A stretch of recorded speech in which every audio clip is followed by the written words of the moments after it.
कथेचं नाव आहे डेंजरस इश्क. आजच्या भागात आपण पाहणार आहोत सुकूनचे आगमन आणि आरवीचा मोमोजचा गाडा, आरवीचा मादक स्पर्श, लग्नाचा थाट आणि आरवीचा स्वॅग आणि प्रेमाची कबुली. तर चला या महाभागाला सुरुवात करूया. आतापर्यंतचा हा सर्वात मोठा भाग होणार आहे, तर जास्तीत जास्त कमेंट आणि शेअर पाहिजेत, लाईक पाहिजेत. पण आता मी आलोय ना, आता तुला त्रास होणार नाही, असं म्हणत आरवीने चक्क जुनूनच्या पायावर आपले ओठ टेकवले. हे पाहून जुनून आणि कृष्णा दोघांचेही डोळे विस्पारले. जो आरवी कोणासमोर डोकं टेकवण्याऐवजी समोरच्याच डोकं उडवतो, तो आज जुनूनच्या पायांना स्पर्श करून त्यांचं चुंबन घेत होता. जुनूनला आपल्या शरीरात एक वेगळीच वीज धावल्यासारखं वाटलं. आरवी जरी जुनूनच्या पायांना स्पर्श करत होता, तरी त्याची नजर मात्र कृष्णावर खिळली होती. कृष्णा रागाने आतल्या आत जळफळत होती. तिने मुद्दाम जुनूनला पाडलं होतं, जेणेकरून आरवीने काल तिला दिलेल्या जखमेचा बदला घेता येईल. पण इथे तर उलटच झालं. कृष्णा संतापाने तिथून निघून गेली. जुनून आपला पाय मागे ओढत म्हणाली, नका करू, हे सगळं चांगलं नाही वाटत. आरवीने तिचा पाय पुन्हा जवळ घेतला आणि विचारलं, का चांगलं नाही वाटत? असं कोणी असतं का ज्याला स्वतःबद्दलचं प्रेम अनुभवणं आवडत नाही? जुनून खोल आवाजात म्हणाली, जर तुम्ही माझ्यावर इतकं प्रेम करता तर माझ्याशी जबरदस्ती का करता? हा प्रश्न ऐकून आरवीने तिचा पाय सोडून दिला. तो तिच्या जवळ आला आणि तिला उचलून बेडवर नेत म्हणाला, जर तुझ्याशी जबरदस्ती केली नाही तर तू माझं ऐकणार आहेस का? जुनून ओरडली, पण तुम्हाला तुमचं म्हणणं ऐकवायचंच का आहे? तुम्ही का आलात माझ्या आयुष्यात? माझं आयुष्य आधीच उद्ध्वस्त झालं होतं. तुम्ही येऊन अजून गुंता वाढवलाय. निघून जा माझ्या आयुष्यातून. असं म्हणून ती बेडवरून उठू लागली, पण पायावर भार पडताच वेदनेने तिची किंकाळी निघाली. आरवीने तिला सावरत बेडवर बसवलं आणि म्हणाला, सॉरी जानम, पण आरवीच्या प्रेमाला बॅक बटन नाहीये. तुला मी माझी बनवूनच राहणार. आज आपली मेहंदी आहे. तुझ्या हातावर माझ्या नावाचा रंग चढूनच राहील. इतक्यात बाहेरून कोणाच्या तरी ओरडण्याचा आवाज आला. दीदी, दीदी. तो आवाज ऐकताच जुनूनचे डोळे विस्पारले. ती हा आवाज कशी काय विसरू शकली असती, ज्या आवाजात तिचा प्राण वसला होता? तो आवाज तिची बहीण सुकूनचा होता. ती झटकन बेडवरून उठू लागली तेव्हा आरवीने तिचा हात धरून तिला रोखलं. जुनून आपला हात सोडवून घेत म्हणाली, बाहेर बाहेर बाहेर सुकून आली आहे, मला जाऊ द्या. आरवीला सुकून हे नाव ऐकून थोडं विचित्र वाटलं. जणू त्याने हे नाव आधीही कुठेतरी ऐकलं असावं. त्याने विचारलं, कोण आहे ही सुकून? जुनून आनंदाने म्हणाली, माझी बहीण, माझी धाकटी बहीण. फक्त 1 वर्षाने लहान आहे माझ्यापेक्षा. मला तिच्याकडे जायचंय. आरवीने आत्ता तिला आपल्या कुशीत उचलून घेतलं आणि म्हणाला, आत्ताच पायाला मुरगळ आलीये. जास्त ताण दिलास तर सुहागरातच्या वेळी मला त्रास होईल. हे ऐकून जुनूनचे तर श्वासच रोखले गेले. तर आरवीचा चेहराही एकदम निर्विकार झाला. तो तिला घेऊन बाहेर आला. समोर सुकून उभी होती. तिला पाहताच आरवीच्या भुवया उंचावल्या. मानवी निवासमध्ये सुकूनचा आवाज ऐकताच जुनूनचा आनंद गगनात मावेनासा झाला होता. आरवी तिला आपल्या मिठीत उचलून बाहेर घेऊन आला, कारण तिचा पाय दुखत होता. जशी आरवीची नजर समोर उभ्या असलेल्या सुकूनवर पडली, तसे त्याच्या भुवया आश्चर्याने वर गेल्या आणि त्याचा चेहरा जणू दगडासारखा शांत झाला. सुकून मात्र हसत हसत फक्त जुनूनकडे बघत होती. ती धावतच जुनूनकडे आली, पण जवळ येताच तिची पावलं थांबली. जुनून आरवीच्या बाहुत होती. अशा स्थितीत ती तिला कशी काय भेटणार? तिथे आरवी मात्र जणू जागीच थिजला होता. त्याच्या डोळ्यात एक अनामिक भीती किंवा ओळखीची छटा दिसत होती. आरवी सुकूनला पाहून असा का थिजला? या दोघांचं काही जुनं नातं आहे का? आणि सुकूनला पाहून जुनूनचा आनंद आता कोणत्या संकटात बदलणार? जुनूनने आरवीच्या छातीवर हलकासा प्रहार केला आणि धीमे स्वरात म्हणाली, सोडा ना मला खाली. जुनूनचा आवाज ऐकताच आरवीने तिला लगेच खाली उतरवलं आणि म्हणाला, खाली उतरवलंय, पण पायावर जास्त जोर देऊ नकोस. आरवीने नजर वळवून सुकूनकडे पाहिलं, जी जुनून खाली उतरताच धावत येऊन तिच्या गळ्याला पडली होती. जुनूननेही आपल्या धाकट्या बहिणीला घट्ट मिठीत घेतलं. जुनून अचानकच रडू लागली आणि रडत रडत म्हणाली, दीदी, मी तुला खूप मिस केलं. मला रोज तुझी आठवण यायची. मला तुला भेटायला यायचं होतं, पण मला सांगण्यात आलं की तू हॉस्पिटलमध्ये आहेस, तुझं ट्रीटमेंट सुरू आहे आणि कोणालाही भेटण्याची परवानगी नाही आहे. मला खूप वाईट वाटायचं, पण मामा मामींनी सांगितलं की ते तुझी खूप चांगली काळजी घेत आहेत. तू ठीक आहेस ना दीदी? सुकूनचं हे बोलणं ऐकून जुनून थक्क झाली. याचा अर्थ मामा मामींनी सुकूनला चांगलं खोटं सांगून तयार केलं होतं. तिला वाटत होतं की जुनून आजारी आहे म्हणूनच ती भेटू शकली नाही. जुनूनने सुकूनकडे बघत विचारलं, मी तर ठीक आहे, पण तू सांग, तू कशी आहेस आणि तुझं शिक्षण कोणतं हॉस्टेल? तिचं वाक्य पूर्ण व्हायच्या आधीच सुकून उत्साहाने म्हणाली, दीदी, हॉस्टेलचं तर विचारूच नकोस. मामा मामींनी माझं खूप मोठ्या कॉलेजमध्ये ॲडमिशन केले. मी खूप खुश आहे. तुला माहीत आहे, नुकत्याच माझ्या परीक्षा झाल्या आणि मला 90% मार्क्स मिळाले. माझी प्रिन्सिपल माझ्या फॅमिलीला भेटू इच्छित होती, पण मामा मामींनी सांगितलं की ते तुझ्या काळजीमध्ये बिझी आहेत, म्हणून मी त्यांना डिस्टर्ब केलं नाही. जुनूनला काहीच कळेनासं झालं होतं. तिच्या मामा मामींच्या डोक्यात नक्की काय चाललंय? सुकूनच्या चेहऱ्यावर आनंद खरा होता, पण मामा मामींनी तिला इतक्या मोठ्या कॉलेजमध्ये का घातलं असेल हे तिला पचनी पडत नव्हतं. तरीही तिने सुकूनला पुन्हा जवळ घेतलं आणि म्हणाली, काही हरकत नाही, आता सगळं ठीक झाले. आता मी तुझ्या प्रिन्सिपललाही भेटेन आणि तू माझ्यासोबतच राहशील. मी तुला पुन्हा लांब जाऊ देणार नाही. कृष्णाने प्रश्नार्थक नजरेने मानवीजींकडे पाहिलं, पण मानवीजींनी तिला गप्प राहण्याचा इशारा केला. आरवी तिथेच उभा राहून शांतपणे सुकूनचं बोलणं ऐकत होता. त्याच्या चेहऱ्यावरचे हावभाव अतिशय गूढ होते. तो जुनूनकडे बघत म्हणाला, जर तुझं सुकूनशी भेटणं झालं असेल तर आपण आत खोलीत जाऊया का?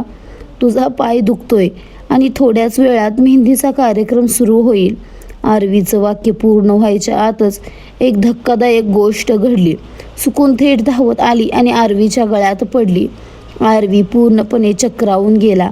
त्याने आपले हात आश्चर्याने वरच धरले होते. सुकूनला आरवीच्या मिठीत बघून जुनूनलाही अजिबात चांगलं वाटलं नाही. तिला आरवीची भीती वाटत होती. तिला सुकूनला त्याच्यापासून सुरक्षित ठेवायचं होतं. सुकून आरवीच्या छातीवर डोकं ठेवून म्हणाली, तुम्ही मला ओळखत नाही जिजू, पण मी तुम्हाला खूप चांगल्या प्रकारे ओळखते. तुम्ही आरवी आहात ना? Aarvi the gangster. तुमच्या खूप साऱ्या फोटोज मी सोशल मीडियावर पाहिले आहेत. माझ्याकडे स्वतःचा फोन नव्हता, पण माझ्या मैत्रिणीकडे, त्यात मी तुम्हाला अनेकदा पाहिले. आरवी अजूनही तसाच थिजलेला उभा होता, जणू तो परिस्थितीचा अंदाज घेण्याचा प्रयत्न करत होता. सुकूनला आरवीबद्दल इतकी माहिती कशी? आणि मामा मामींनी तिला अशा ठिकाणी मोठ्या कॉलेजमध्ये ठेवलं होतं ज्याचा खर्च ते करू शकत नव्हते. आरवी सुकूनला आपल्यापासून दूर सारणार की काही वेगळंच घडणार? जिजू, मी तुमच्या सोशल मीडिया अकाउंट्सवर तुम्हाला फॉलो करते. तुमचे ते डॅशिंग लुक्स, तुमचे व्हिडिओ मी सगळं बघते. मला तर विश्वासच बसत नाही की माझ्या दीदीचं लग्न तुमच्याशी होतंय. सुकून उत्साहाने बोलत होती. आरवीला थोडं अवघडल्यासारखं अनकम्फर्टेबल वाटत होतं. जुनूनने सुकूनच्या खांद्यावर हात ठेवून तिला हलकंसं मागे केलं. सुकून आरवीकडे बघत म्हणाली, मला वाटलं नव्हतं की मी तुम्हाला प्रत्यक्षात कधी बघीन, पण आता तर माझी लॉटरी लागली आहे. आता तर मी तुम्हाला रोज बघू शकते. आरवी थोडा हसून म्हणाला, मला वाटतं तू माझ्यापेक्षा तुझ्या अभ्यासावर जास्त लक्ष द्यायला हवंस. ग्रॅज्युएशन करतेस ना तू? सुकून हसून म्हणाली, माझं लक्ष नेहमी क्लिअर असतं जिजू. डोंट वरी, तुम्ही टेन्शन घेऊ नका. जुनून सुकूनला म्हणाली, तू माझ्यासोबत चल. असं म्हणून ती सुकूनचा हात धरून आत नेऊ लागली. आरवीने लगेच जुनूनचा दुसरा हात धरला आणि म्हणाला, कुठे चालली आहेस? सांगितलं ना, पायावर जोर द्यायचा नाही. तुला मुरगळ आली आहे, मी घेऊन चलतो. असं म्हणून तो खाली झुकला आणि त्याने जुनूनला आपल्या कडेवर उचलून घेतलं. जुनून त्याच्याकडे बघतच राहिली, तर सुकूनही गालातल्या गालात हसत त्या दोघांकडे बघत होती. दोघे आत जाताच कृष्णाने आपल्या आईचा हात धरला आणि तिला ओढत आपल्या खोलीत नेलं. दरवाजा बंद करून ती मानवीजींसमोर उभी राहिली आणि म्हणाली, हे सगळं काय आहे आई? तू हिला घरी तर आणलंस, पण ही किती बडबड करते. तुला वाटतं ही आपलं काम करेल? मला वाटलं होतं खूप ड्रामा होईल, पण इथे तर सगळं अगदी शांत आहे. मानवीजी उपहासाने हसल्या आणि म्हणाल्या, मी तुला म्हटलं होतं ना, तुला जे हवंय ते मी मिळवून देईनच. फक्त माझ्यावर सोडून दे. तुझं आणि आरवीचं लग्न फिक्स आहे आणि ही जी बडबड क्वीन इथे आली आहे ना, तिला इथून बाहेर कसं काढायचं हे मला चांगलंच ठाऊक आहे. तू काळजी नको करू. कृष्णा आनंदाने आईच्या गळ्याला पडली. ती गेल्यावर अजयजी आत आले आणि दरवाजा बंद करून म्हणाले, हिने तू घरी कसं काय आणलंस? तुला माहीत आहे ना काय होऊ शकतं? ही जुनून नाही आहे, ही सुकून आहे. आणि सुकून कशी आहे हे तुला चांगलंच ठाऊक आहे. मानवीजी म्हणाल्या, अजयजी, सुकून कशी आहे हे मला नीट ठाऊक आहे, पण काळजी करू नका. जशी जुनून आपल्या मुठीत आहे तशी सुकूनही राहील. आता विषय फक्त त्या प्रॉपर्टीचा नाही आहे, तर आरवीचा आहे. आणि आरवीचं लग्न तर मी माझ्या मुलीशीच लावून देणार. सुकून जुनूनसोबत तिच्या खोलीत आली खरी, पण काही वेळाने ती म्हणाली, जीजू तुमच्यावर किती प्रेम करतात ना दीदी, हे तुम्हाला आराम करायला सांगत होते. आणि खरंच तुझा पाय मला ठीक वाटत नाही आहे. तू आराम कर. मलाही थोडा वेळ झोपायचं. मी दुसऱ्या खोलीत जाऊन आराम करते. डोंट वरी. जुनूनला तिला थांबवायचं होतं. तिला खूप गप्पा मारायच्या होत्या तिच्यासोबत. मामा मामी खरोखरच तिची काळजी घेतात का हे विचारायचं होतं, पण आरवीसमोर ती काहीच विचारू शकली नाही. जुनून गेल्यावर आरवी जुनूनसमोर सुकून गेल्यावर आरवी जुनूनसमोर उभा राहिला आणि म्हणाला, ही खरंच तुझी बहीण आहे का? जुनून तोंड वाकडं करून म्हणाली, नाही, आज मला ॲक्टिंग करायची लहर आली होती. विचार केला एकटी कशी करू, म्हणून पार्टनर बोलवला. तुम्हाला हवं असेल तर तुम्हीही सामील होऊ शकता. सांगा, CIDचे प्रद्युम्न बनणार की दया? हे ऐकून आरवी तिच्याकडे बघतच राहिला. कदाचित पहिल्यांदाच जुनूनने त्याला असं सडेतोड उत्तर दिलं होतं. आरवी लगेच तिच्या जवळ आला. तिच्या कमरेवर हात ठेवून तिच्या चेहऱ्यावर झुकला आणि म्हणाला, कॉमेडी छान करतेस तू. बरं, रोमॅन्सबद्दल काय विचार आहे? त्यासाठी तुला बाहेर पार्टनर बोलवायची गरज नाही. मी आहे ना, तुला शिकवीनही आणि प्रॅक्टिसही छान होईल. फायनल शो लग्नानंतरही होऊ शकतो आणि तुला हवं असेल तर लग्नाआधीही. मी तर फायनलसाठी मरतोय. हे ऐकून जुनूनच्या अंगावर काटा आला. तिने आरवीला छातीवर हात ठेवून मागे ढकललं आणि म्हणाली, जाऊन आपलं काम करा. मला तर वाटत नाही तुम्ही कोणी गँगस्टर आहात. दिवसभर माझ्या मागे फिरता. खरं सांगा, गँगस्टर आहात की पार्ट टाईम गुंडगिरी करता? आरवी तिच्याजवळ आला. तिचा हात धरून तिला स्वतःकडे खेचलं आणि म्हणाला, तू म्हणशील तर मी गुंडगिरीही सोडून देईन. मी मोमोजचा गाडासुद्धा लावेन. एकदा तू फक्त हुकूम कर जानम. आरवीचं हे बोलणं ऐकताच जुनूनला अचानकच हसू फुटलं आणि ती खळखळून हसू लागली. तिने आपल्या तोंडावर हात ठेवला आणि डोकं वर करून हसू लागली. मोमोजच्या गाड्याची गोष्ट ऐकून तिचं हसू मात्र थांबतच नव्हतं. तिने खरंच आरवीला मोमोजच्या गाड्यावर उभं असलेलं इमॅजिन केलं होतं.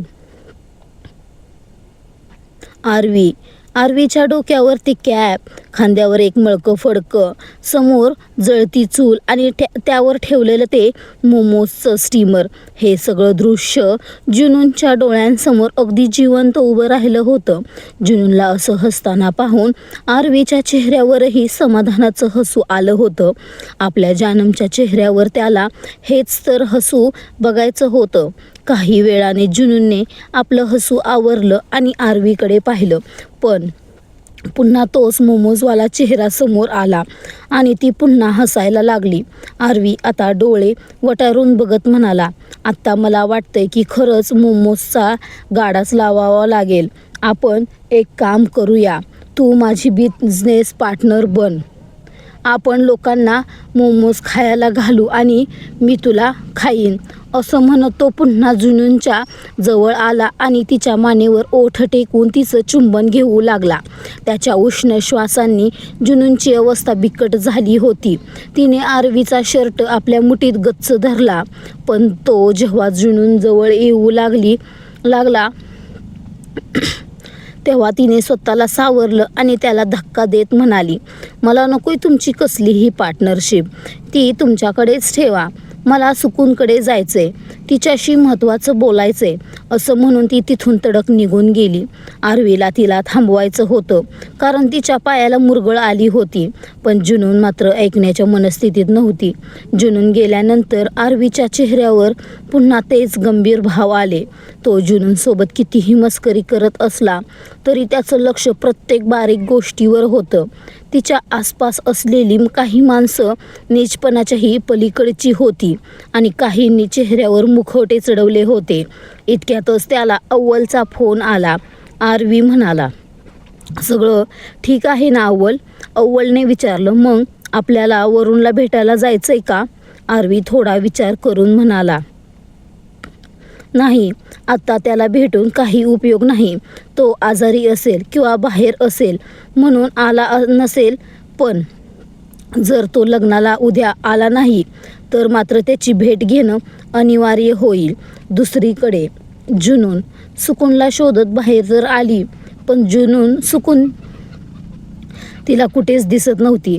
अचानक तिचं लक्ष स्टोअरूमच्या उघड्या दाराकडे गेलं. तिने जसा दरवाजा उघडला तशी तिला जोरात खोकला लागला. तिथे सिगारेटच्या धुरासारखा एक खूप विचित्र वास पसरला होता. जुनूनने स्वतःला सावरलं आणि विचारलं, सुकून तू इथे आहेस का? तिने लाईट लावली, पण समोर कोणीच नव्हतं. अचानक तिला जाणवलं की दरवाजा पुन्हा हललाय. जणू कोणीतरी तिथून नुकतंच बाहेर पडलंय, पण तिथे कोणीच नव्हतं. जुनून विचार करू लागली, कदाचित सुकून इथे नसेल. ती मामा मामींच्या खोलीत किंवा कृष्णाकडे असेल. ती तिथून बाहेर पडली. तिकडे सुकून धावत मामा मामींच्या खोलीत आली आणि थेट मानवीजींच्या गळ्यात पडली. मानवीजीही थक्क झाल्या, पण काही बोलण्याआधीच त्यांची नजर दारात उभ्या असलेल्या जुनूनवर पडली. सुकून मानवीजींकडे बघतच म्हणाली, थँक्यू सो मच मामी. जुनून दीदीचं लग्न लावून दिल्याबद्दल. दीदीसोबत जे काही घडलं होतं मला वाटलं नव्हतं. मला असं वाटलं होतं तिचं आयुष्य उद्ध्वस्त झाले, पण तिला इतका चांगला लाईफ पार्टनर मिळालाय हे बघून मी खूप खुश आहे. हे सगळं फक्त तुमच्यामुळे शक्य झाले. जर तुम्ही आम्हाला सावरलं नसतं तर. तिचं वाक्य पूर्ण व्हायच्या आधीच मानवीजींनी तिच्या डोक्यावरून हात फिरवला आणि म्हणाल्या, असं काय बोलतेस बेटा? तू आणि जुनून माझ्यासाठी कृष्णासारख्याच आहात. मी तुमच्यावर खूप प्रेम करते. जुनून हे सगळं शांतपणे ऐकत होती आणि तिथून निघून गेली. जुनून जाताच मानवीजींनी सुकूनकडे रागाने पाहिलं. तेव्हा सुकून मिश्किलपणे हसून म्हणाली, आता तुमच्यावर इतकं प्रेम करणं तर बनतंच ना मामीजी. तुम्ही इतक्या चांगल्या आहात, आमच्यावर इतकी माया करता, मग मी सुद्धा थोडं प्रेम दाखवलं. असं म्हणून ती त्यांच्या मिठीतून बाजूला झाली. मानवीजी मात्र सुकूनकडे बघत म्हणाल्या, छातीवर कोरलेलं नाव आणि आरवीचा अघोरी प्रेम साक्षात्कार. मानवीजी सुकूनकडे बघतच म्हणाल्या, अगं मी तरी तुला कुठे काही बोलते. मी पण तेच म्हटलं जे माझ्या मनात आहे. तुझ्यासाठी खूप सारं प्रेम.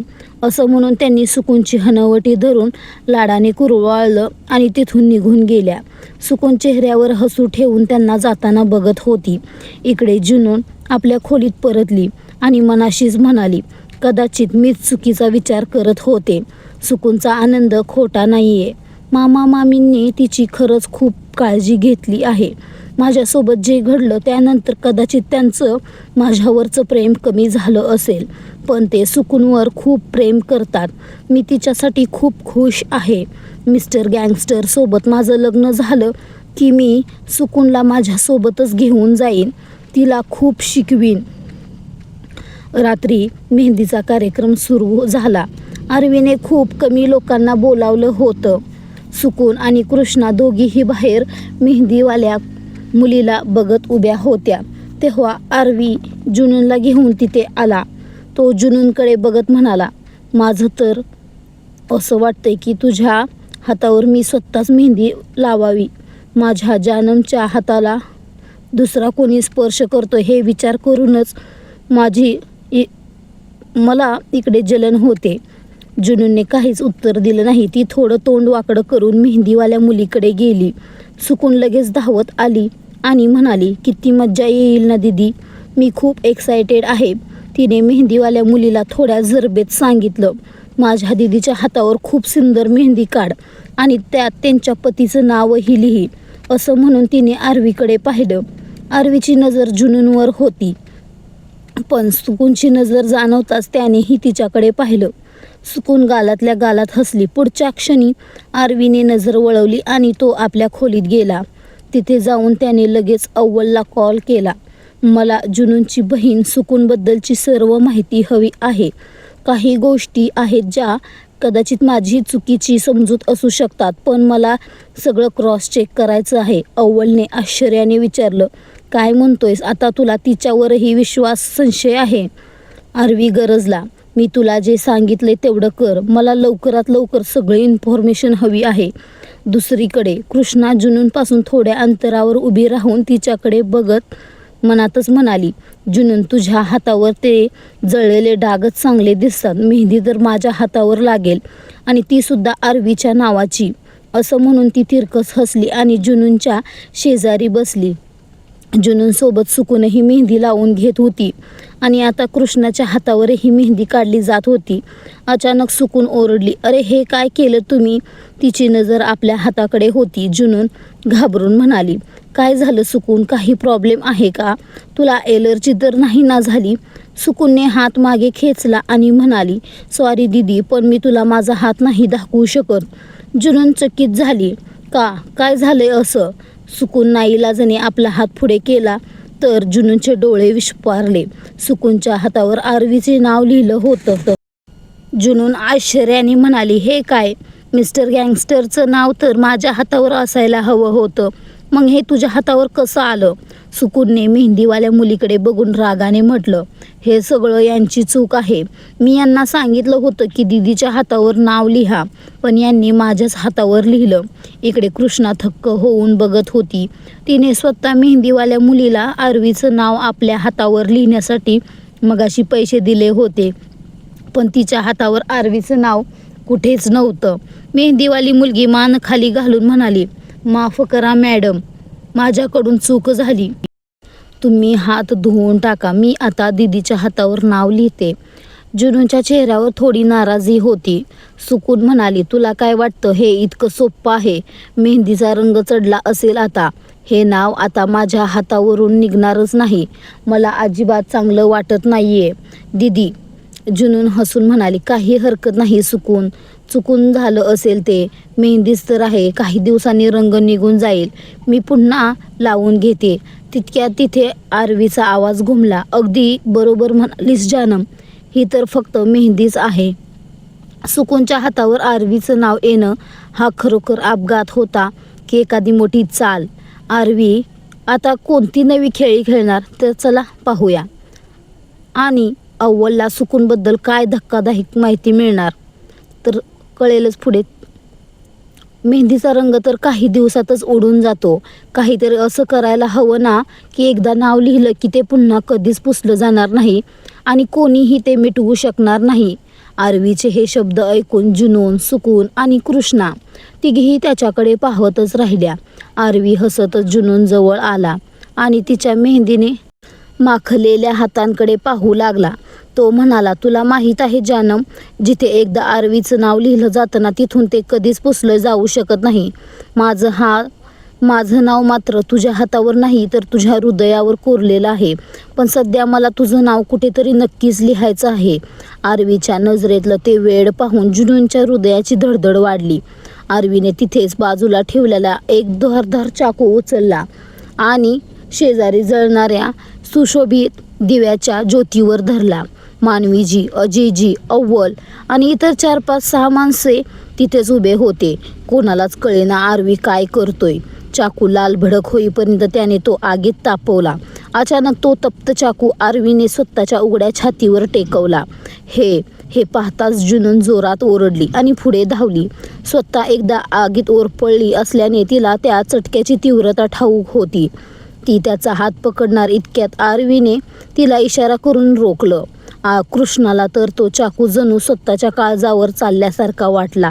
आरवीने त्या तप्त चाकूने आपल्या छातीवर जानम हे नाव कोरलं.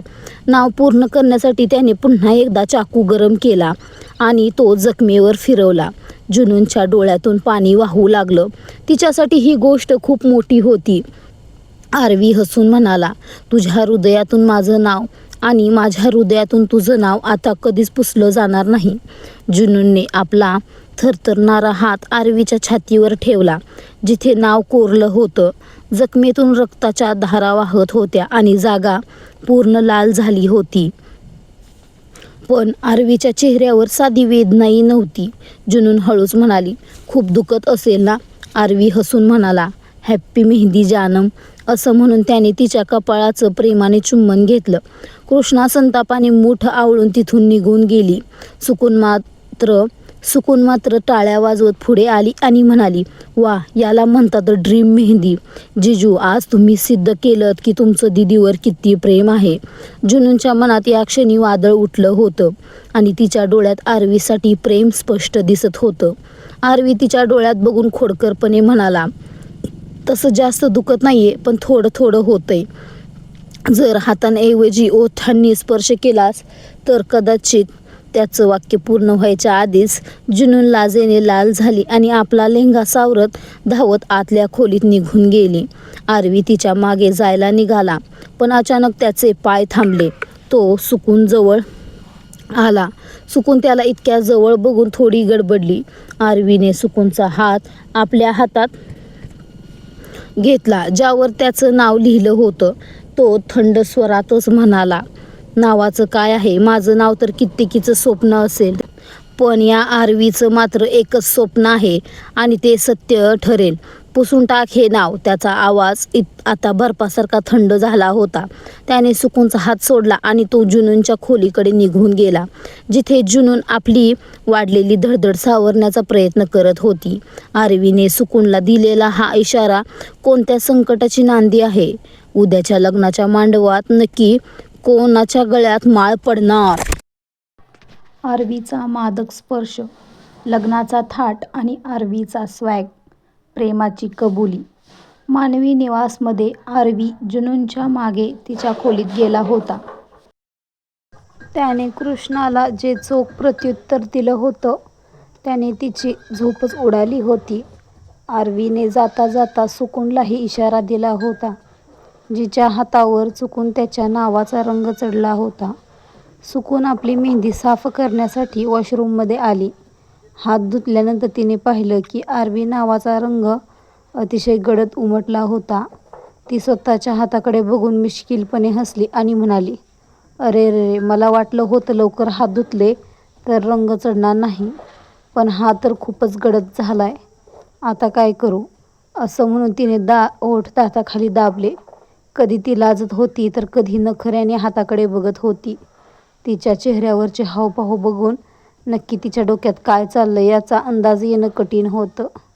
वॉशरूममधून बाहेर येताच कोणीतरी तिचा हात धरला आणि तिला ओढत गच्चीवर नेलं.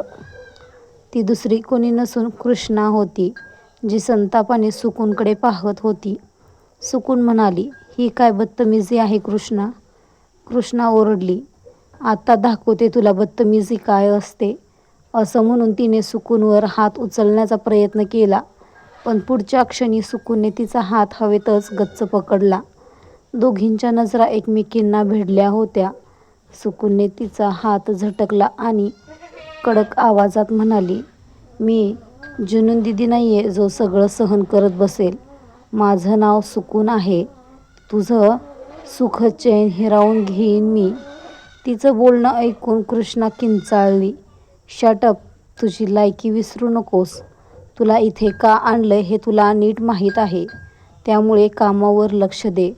तू मुद्दाम त्या मेहंदीवालीला आरवीचं नाव लिहायला सांगितलंस. खरं तर मी तिला पैसे दिले होते. सुकून आश्चर्याने हसली. ओ, तर हा तुझा पराक्रम होता का? पण तुझ्या माहितीसाठी सांगते, मला कोणाचं नाव हातावर मिरवण्यात रस नाही आहे.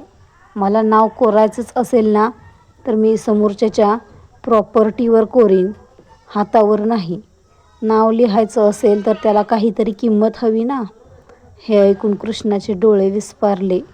ती म्हणाली, तुझे इरादे मुळीच ठीक दिसत नाहीत. सुकून पुढे सरकली आणि म्हणाली, माझे इरादे तू कधीच समजू शकणार नाहीस. पण इतकं लक्षात ठेव की मी तुझ्या वाटेत येणार नाही. तुला जे हवंय ते मिळवण्यात मी तुला मदत करेन. जुनून दिदी आरवीच्या लायकीची नाही आहे. कारण त्यांच्या शरीराची जी अवस्था झाली आहे त्यानंतर त्या कोणालाच खुश करू शकणार नाहीत. मी मामा मामींना स्पष्ट सांगितलंय की मला फक्त माझी प्रॉपर्टी परत हवी आहे, जी तुम्ही माझ्या आईवडिलांकडून हडप केलीत. मी जुनूनसारखी हतबल नाही आहे. मला माझी प्रॉपर्टी द्या आणि बदल्यात तुम्हाला जे करायचंय ते करा. I don't care. कृष्णा शांत झाली. ती सुकून समोर उभी राहून म्हणाली, ठीक आहे, मी तुझ्यावर विश्वास ठेवते. प्रॉपर्टीच्या पेपर्सबद्दल मला माहीत नाही.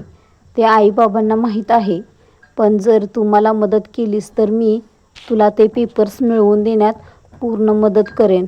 एकदा का माझं आरवीशी लग्न झालं की तुला ते जे हवंय ते मिळेल. सुकून हसून म्हणाली, डील. आत्ता जा आणि शांतपणे झोप. कृष्णा चक्रावून म्हणाली, तू नाही येत खाली? काय इथे बसून चांदण्या मोजणार आहेस का? सुकून खोल आवाजात म्हणाली, मी मोजल्या तर तू मला मदत करशील का? तिचा तो रोखून पाहण्याचा ढंग पाहून कृष्णा घाबरली. ती तोंड वाकडं करून म्हणाली, तू चांदण्या मोज किंवा तारे, मला काही फरक पडत नाही. मी चालली झोपायला, कारण उद्या माझं लग्न आहे. असं म्हणून कृष्णा तिथून निघून गेली आणि सुकून अंधारात एकटीच उभी राहून स्मितहास्य करत राहिली.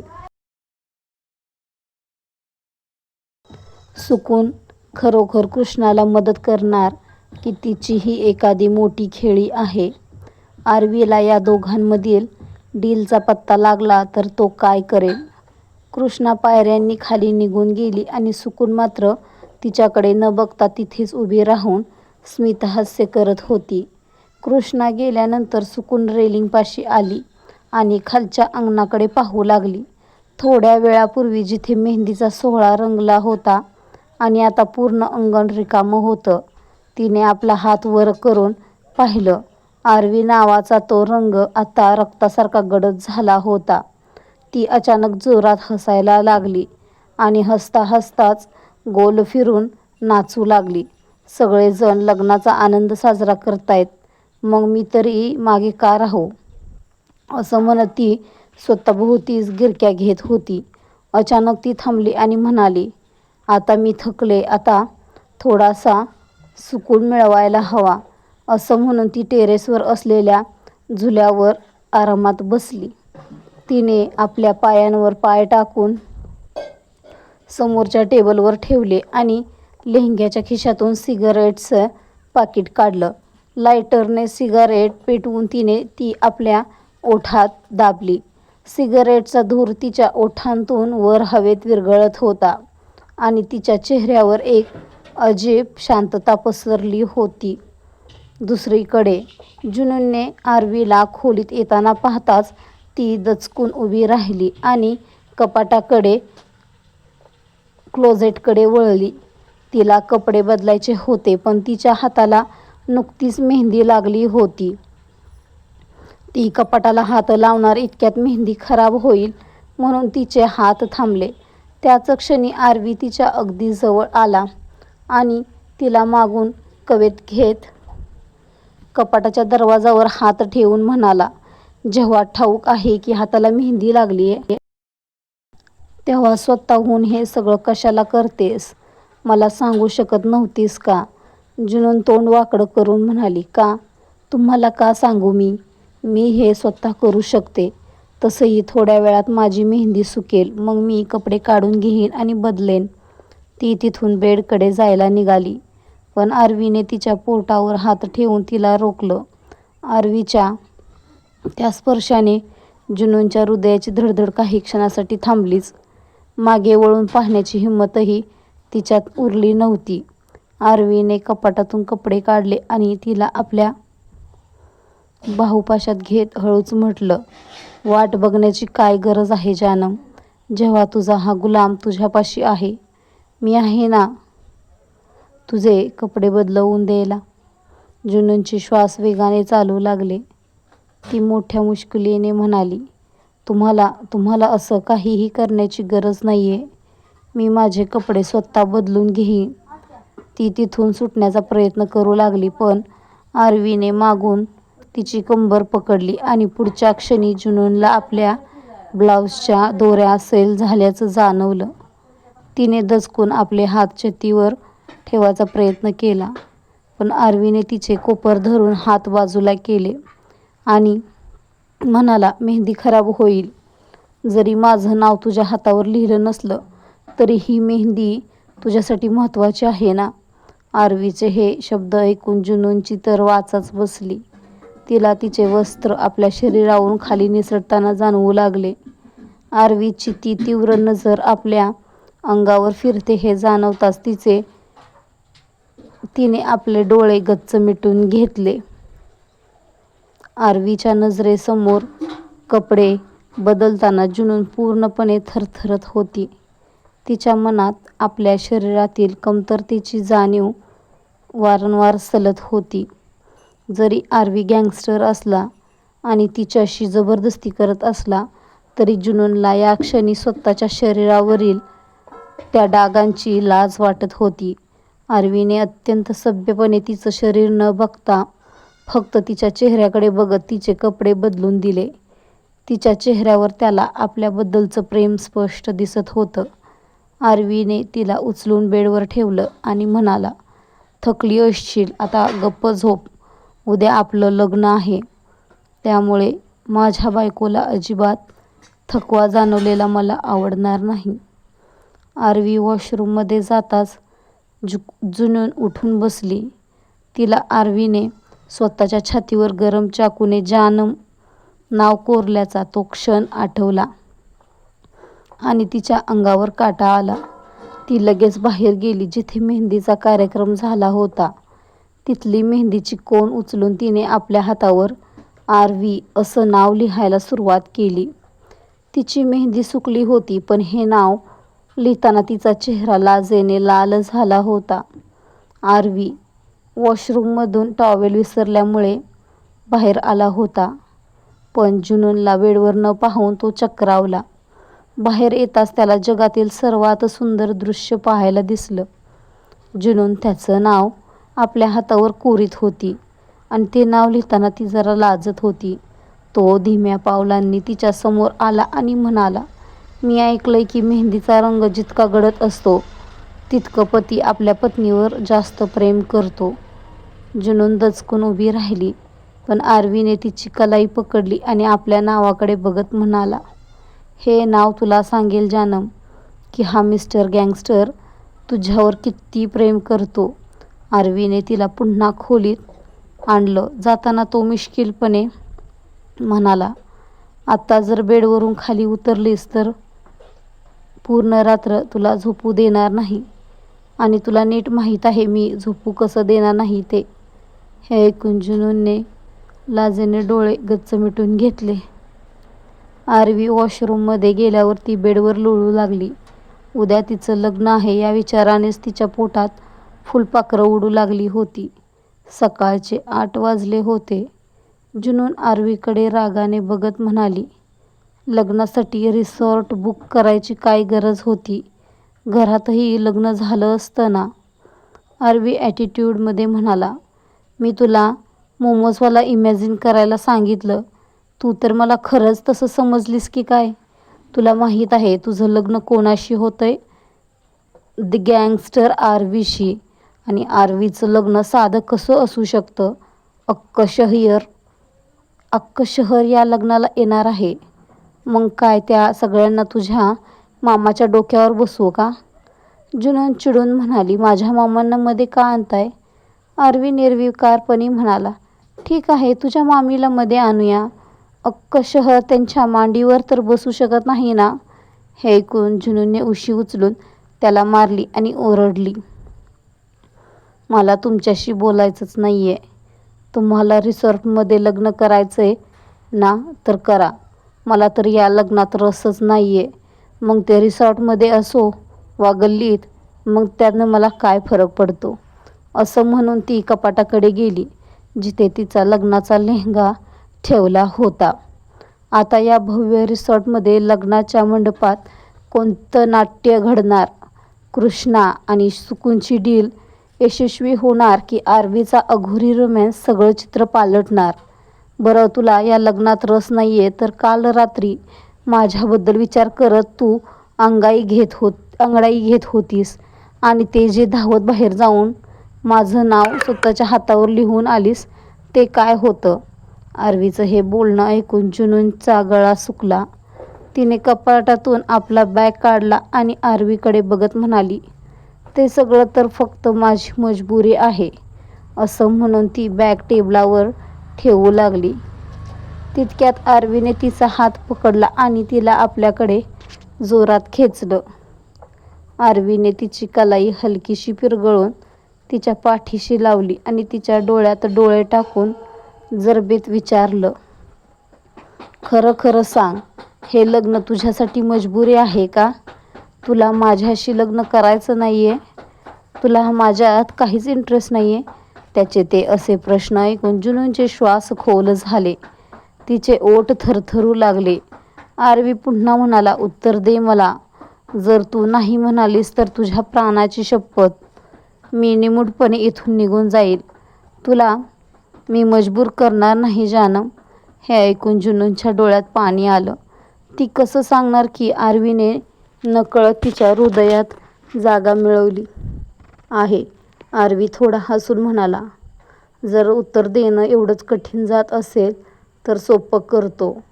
जर उत्तर नाही असेल तर तिथेच उभी राहा आणि जर हो असेल तर फक्त माझ्या छातीशी लाग. जुनून काही क्षण त्याच्याकडे बघत राहिली आणि मग शांतपणे त्याच्या छातीवर डोकं ठेवून त्याला बिलगली.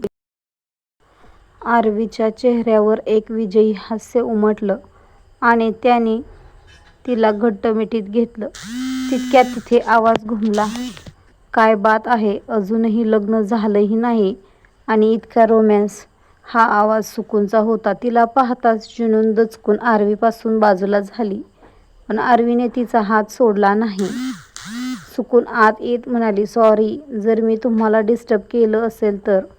पण दीदी, मला विचारायचं होतं की आपण रिसॉर्टवर जाणार आहोत तर मी तुमच्याच गाडीत येऊ का? मला तुमच्यासोबत वेळ घालवायचा आहे. लग्नानंतर पुन्हा कधी संधी मिळेल की नाही कोणास ठाऊक. जुनूनला आरवीशी बोलायचं होतं की लग्नानंतर सुकून तिच्यासोबतच राहील. तिला आईवडिलांची प्रॉपर्टी मामा मामींकडून सोडवून सुकूनच्या नावावर करायची होती. पण ती काही बोलण्याआधीच आरवी म्हणाला. बाहेर ड्रायव्हर वाट बघतोय, आपल्याला निघावं लागेल. जुनून सुकूनला म्हणाली. तू आमच्यासोबत येऊ शकतेस. तुझ्या जिजूंना काही अडचण नसेल. सुकून हसून आरवीकडे बघत म्हणाली. जिजूंना प्रॉब्लेम असूच शकत नाही. इतक्या सुंदर साडीला कोण बरं नकार देईल? आरवीने तिच्याकडे पाहिलं पण काहीच उत्तर दिलं नाही. सगळेजण रिसॉर्टवर पोहोचले. मानवीजी, अजयजी आणि कृष्णा आधीच एका गाडीतून निघाले होते. रिसॉर्टवर जुनून आपल्या खोलीत तयार होत होती. आरवी दुसऱ्या खोलीत अव्वलशी चर्चा करत होता. अव्वल म्हणाला. आज लग्नात आपले सर्व बिझनेस पार्टनर्स आले आहेत. फक्त क्षितिज आणि त्याला सोडून आरवी गंभीर होऊन म्हणाला, ते दोघे जुनूच्या या अवस्थेला जबाबदार असू शकत नाहीत. हे कोणीतरी दुसरंच आहे. प्रत्येक पाहुण्यावर बारीक लक्ष ठेव. तो माणूस जुनूवर नक्कीच हल्ला करण्याचा प्रयत्न करेल किंवा तिच्यापासून लपण्याचा प्रयत्न करेल, जेणेकरून ती त्याला ओळखणार नाही. तर सावध राहा. दुसरीकडे मानवीजींच्या खोलीत कृष्णा तावातावात म्हणाली, मॉम, तू म्हणाली होतीस की माझं लग्न आरवीशी लावून देशील, पण अजून काहीच हालचाल दिसत नाहीये. जर आज माझं लग्न झालं नाही तर मी घर सोडून निघून जाईन. मानवीजी तिच्या खांद्यावर हात ठेवून म्हणाल्या, तू इतकी काळजीत का आहेस? तुझ्या आईने तुला शब्द दिलाय ना की आरवीशी तुझंच लग्न होईल. आज आरवीचं आणि तुझंच लग्न होण्यापासून कोणीही रोखू शकणार नाही, अगदी जुनूनसुद्धा नाही. मानवीजींच्या डोळ्यात एक भयानक कट शिजत होता. मंडपात आरवीसोबत नक्की कोण बसणार? मानवीजींचा तो अघोरी प्लॅन काय आहे? आणि रिसॉर्टमध्ये लपलेला तो खरा गुन्हेगार कोण? जाणून घेण्यासाठी बघत रहा डेंजरस इश्क. ज्यांनी आपला चॅनल सबस्क्राईब नसेल केला त्यांनी या चॅनलला सबस्क्राईब करा, बेल आयकॉन प्रेस करा, लाईक, शेअर आणि कमेंट महत्त्वाची. कमेंट करायला विसरू नका. भेटू एका नवीन भागासह लवकरच. तोपर्यंत बाय.